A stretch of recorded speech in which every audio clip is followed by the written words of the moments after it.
misogynistic things are going to notice part 4. All right, so number 21, body count. See, this is the problem. Woman's body count spikes up, baby. You a hoe, you a slut, you a whore, you wash up your use. But a man's body count spikes up. He got good game, he player, he's him.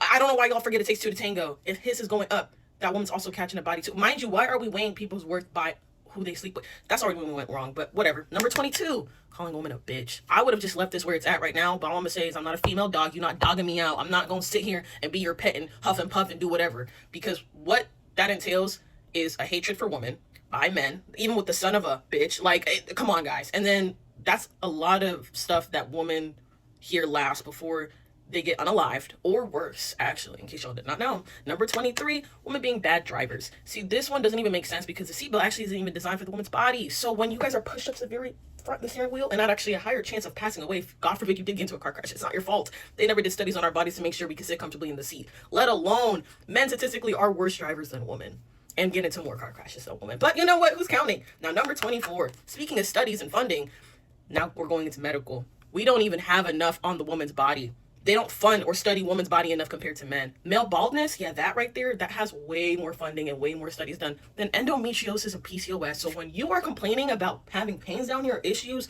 or you're growing hairs in places you shouldn't, and the doctor wants to undermine your pain, God forbid, bonus points if he's a man, a male doctor. Yeah, see, that's literally just because they don't know anything about our bodies, how it works. So it's not your fault, babes. Advocate for yourself, mind you. Now, number 25.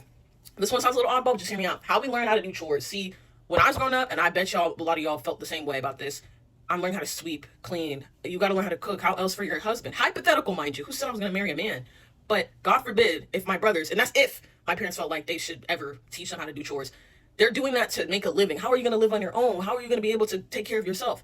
Okay, so when it's coming down to being able to survive, it's okay for the man to live on his own and he can do whatever. But when I need to learn these basic necessities and chores, it's to make sure I can serve my husband. That is insane. I am not a maid. I have a life. I have feelings. I have an identity. Thank you. And that is all for today with part 4. We will go on to part 5 very soon. Yes.